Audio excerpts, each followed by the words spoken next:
اگر بچ نکلنا ہے تو۔ اب ذرا سنیے، سینیٹر مشتاق صاحب ہیں، جماعت اسلامی کے ہیں، انہوں نے ڈان میں ایک گفتگو کی ہے، ڈان ٹی وی میں بیٹھ کے، تو وہ گفتگو سن لیں، 2 پیس ہیں، جس سے کے بعد آپ کو اندازہ ہوگا کہ یہ رجیم چینج آپریشن کیسے ہوا اور اس کے بعد سائفر کا اس سے کیا تعلق ہے، ذرا سنیے۔ اس میں شک نہیں ہے کہ جو طریقہ کار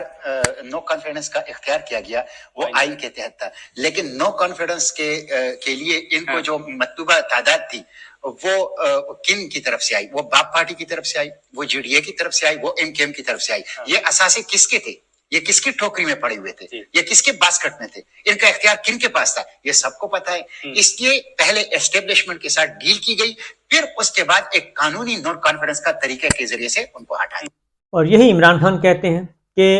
آخر وہ کون تھا جو بتا رہا تھا کہ تحریک عدم اعتماد آنے والی ہے جبکہ ابھی آئی نہیں تھی، اور وہ کون تھا جو بتا رہا تھا کہ اگر تحریک عدم اعتماد کامیاب ہو گئی تو آپ کو معاف کر دیا جائے گا، اور اگر تحریک عدم اعتماد ناکام ہوئی تو آپ کو سزا سنائی جائے گی۔ تو یہ سینیٹر مشتاق صاحب بتا رہے تھے کہ جناب یہ کس طریقے سے سارے کا سارا پلان کیا گیا، پہلے ڈیل کی گئی اور اس کے بعد پھر تحریک عدم اعتماد قانونی شکل ایک اختیار کرنے کی کوشش کی گئی، اور پھر اس کے نمبرز کیسے پورے کیے وہ بھی بتا دیے۔ اب اس سے اگلا جو ساٹ ہے وہ اس سے بھی زیادہ امپورٹنٹ ہے، اور انہوں نے ایک اور معاملہ ڈسکلوز کیا ہے، ایک اور گواہی دی ہے، اور یہ پاکستان تحریک انصاف نہیں بول رہی، یہ مسلم لیگ نواز نہیں،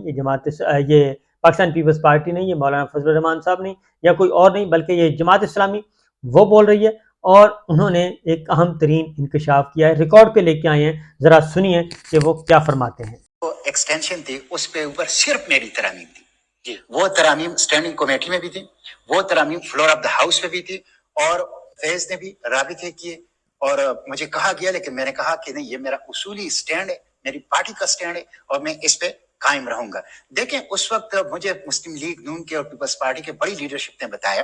کہ عمران خان نے آفر کی تھی اس وقت کے آرمی چیف کو کہ میں آپ کو ایکسٹینشن دلا دوں گا، وہ ناکام ہو گیا۔ ہم نے اپنے سینے پہ ہاتھ رکھ لیا کہ ہم یہ کام کر سکتے ہیں، ہم ان سے زیادہ آپ کے لیے پروڈکٹیو ثابت ہو سکتے ہیں، تو اس لیے ہم جو ہیں اب یہ کام کرنے جا رہے ہیں۔ لیکن میں نے ان سے کہا کہ آپ کو پتہ ہے کہ اس کے نتیجے میں آپ اپنا اصولی موقف لوز کر چکے ہیں، آپ اپنا اصولی سٹینڈ ضائع کر چکے ہیں۔ P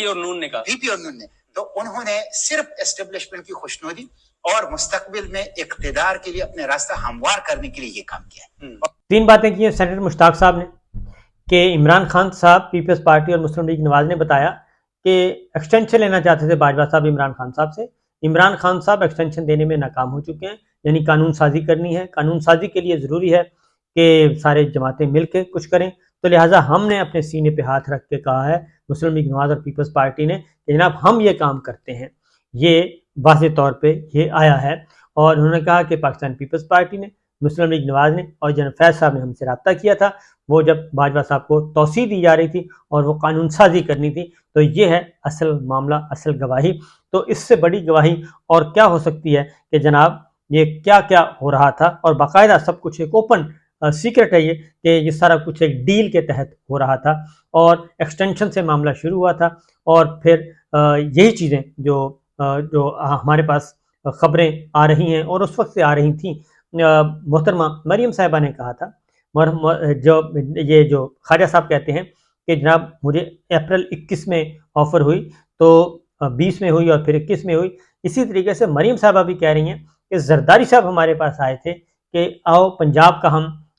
vote of no confidence لے کے آتے ہیں اور بزدار صاحب کو فارغ کرتے ہیں، اور اس وقت یہ ڈیبیٹ چلی، لیکن مسلم لیگ نواز نے کہا کہ نہیں، ہمیں بزدار قبول ہے، اور بزدار کمزور وزیر اعلیٰ ہے، اور اگر اس کو ہٹایا تو ظاہر ہے جو وزیر اعلیٰ لانا چاہتے ہیں تو وہ ان کی مرضی کا تو ہوگا نہیں، وہ کولیشن گورنمنٹ ہوگی، تو اس لیے اس وقت یہ نہیں مانے تھے، پنجاب اس وقت لینے کے موڈ میں نہیں تھے، یہ تو پھر بعد میں ان کو خیال آیا۔ اب ایک اور سنواتا ہوں جی سائفر کا معاملہ، کہ سائفر کا غبارہ کہاں پھٹنے والا ہے۔ چودھری اعتزاز احسن صاحب سینئر موسٹ قانون دان، ان کی ذرا میں آپ کو گفتگو سنواتا ہوں۔ جو فی الوقت وزیر اعظم ہو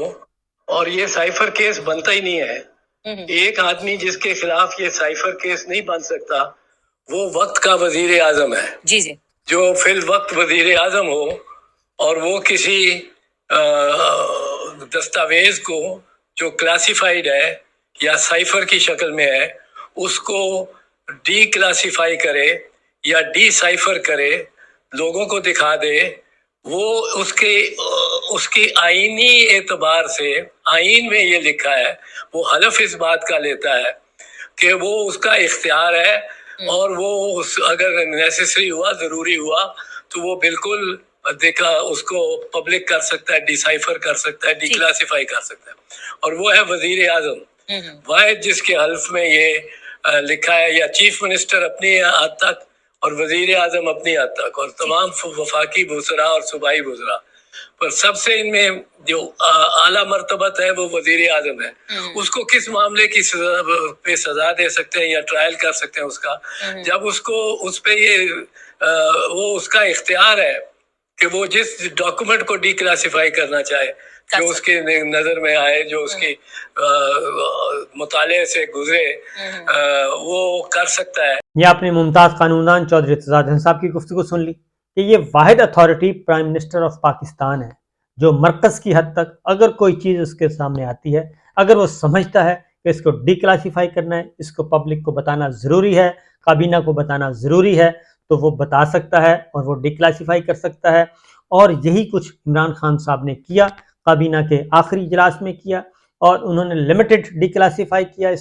اس پیپر کو پہنچایا چیف جسٹس آف پاکستان تک، صدر مملکت تک، آرمی چیف تک، D G I S I تک، اسپیکر قومی اسمبلی تک، چیئرمین سینٹ تک، اور کچھ جرنلسٹوں کو بھی انہوں نے بتایا کہ جناب یہ ہے معاملہ، یہ ہے حقیقت، تو اس لیے یہ ساری چیزیں ہو رہی ہیں۔ تو چودھری ارتضیٰ صاحب بھی کہتے ہیں کہ بھائی جو اتھارٹی، واحد اتھارٹی اگر آئین پاکستان کے تحت ہے تو وہ تو عمران خان صاحب پرائم منسٹر آف پاکستان ہے، کوئی بھی ہو پرائم منسٹر وہ ہے، تو ان کو سزا کیسے سنائی جا سکتی ہے، ان پہ الزام کیسے عائد کیا جا سکتا ہے، اور اسی طریقے سے وزیر خارجہ پہ کیسے عائد کیا جا سکتا ہے۔ اور اب تک جو سٹیٹمنٹس انہوں نے ریکارڈ کیے، اعظم خان صاحب 7 دن، پتہ نہیں 15 دن بلکہ لاپتہ رہے تھے، اور لاپتہ رہے، مسنگ پرسن میں تھے، ان کی بازیابی کے لیے رٹ ہائی کورٹ میں تھی، اور پھر اچانک ان کو چھوڑ دیا گیا، اور پھر ایک پیپر جو ہے وہ لائک مائنڈڈ واٹس ایپ کے ذریعے پہنچایا گیا کہ جناب یہ انہوں نے بیان ریکارڈ کروا دیا، جب تک کہ اوپن کورٹ میں وہ خود نہ آئیں۔ اس لیے پھر اسد مجید صاحب کو انہوں نے